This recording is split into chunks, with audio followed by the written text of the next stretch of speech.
हाय साଙ୍ଗମାନେ ପୁଣି ଏକ ନୂଆ ବ୍ଲଗ ଭିଡ଼ିଓରେ ଆଜି ଆମର ପ୍ରାକ୍ଟିକାଲ ଚାଲିଛି ତ ଏବେ ଯିବି କଲେଜ ନା ଆସିକି ଆମେ ପହଞ୍ଚିଗଲୁ ଆମ କଲେଜ ପାଖରେ ଏଇଟା ଦେଖିବ ତ ଆମ କଲେଜ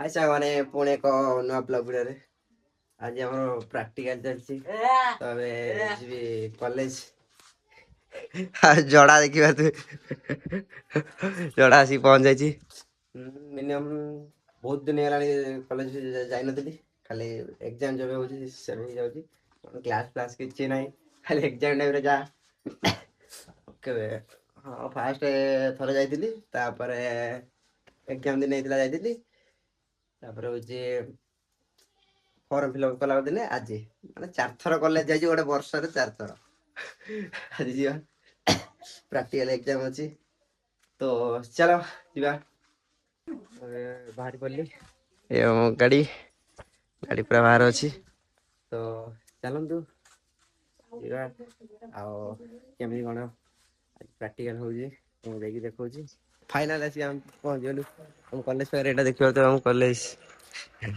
ହିଟର ୱାର୍କସପ୍ରେ ଏଇଟା ତ ଯିବା ଭିତରକୁ ପିଲା କ'ଣ କରୁଛନ୍ତି ଦେଖିଦେବା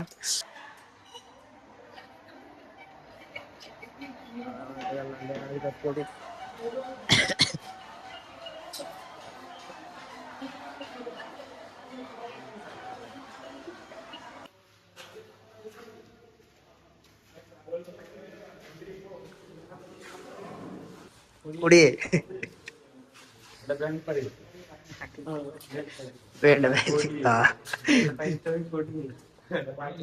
କେଦି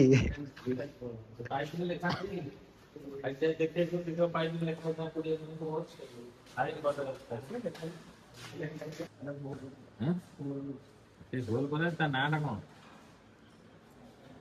ତା ନାଁ କଣ? ଡ୍ରିଲ୍ କରିବ। ଏଟା କୋଉଥିରେ ଧରିକି ଯିବନି ହ୍ୟାଣ୍ଡେଲ ମେସିନ୍ ଆଉ ଗୋଟେ ଅଛି ମେସିନ୍ ଡ୍ରିଲ୍। ମେସିନ୍ ଡ୍ରିଲ୍ ଯୋଉଟା କରେଣ୍ଟରେ ଚାଲୁଛି ହେଲା। ଏଟା ହ୍ୟାଣ୍ଡ ଡ୍ରିଲ୍ ମେସିନ୍। ଆଉ ଗୋଟେ ଦେଖ ଏଇଟା ଗୋଟେ କଣ? ପ୍ଲସ୍ ଭୁଲ।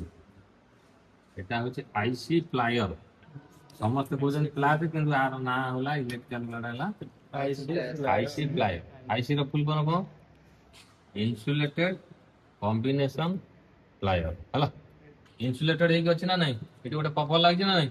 ତମେ ଲିଭ୍ ଲାଇନ ମାନେ ଜୀବନ୍ତ ଲାଇନ ବା କରେଣ୍ଟ ଥିଲେ ବି ତମେ ଏଇଥିରେ টুইস্ট ମୋଡ଼ି ପାରିବ କାଟି ପାରିବ ସବୁ କରିପାରିବ ନା ନାଇଁ? କାହିଁକି କରିପାରିବ? ଆମକୁ ସକ୍ କାହିଁକି ଲାଗିବନି? ଏଇଟା ଇନ୍ସୁଲେଟେଡ ହେଇକି ଅଛି, ଇନ୍ସୁଲେସନ ଅଛି ଆଠୁ କରେଣ୍ଟ ମାରିବ କି? ସେଥିପାଇଁ କୁହନ୍ତି ଏଟା ଇନ୍ସୁଲେଟେଡ କମ୍ବିନେସନ ପ୍ଲାୟର ହେଲା ବା ଆଇସି ପ୍ଲାୟର। ଇଏ ତ ଏବେ ଆମର ପ୍ରାକ୍ଟିକାଲ ସରିଲା ଏବେ ଯାଉଛୁ ଘରକୁ ତ ଆପଣମାନେ ଭିଡ଼ିଓଟିକୁ ଲାଷ୍ଟ ପର୍ଯ୍ୟନ୍ତ ଦେଖିଥିବାରୁ ଥ୍ୟାଙ୍କ ୟୁ।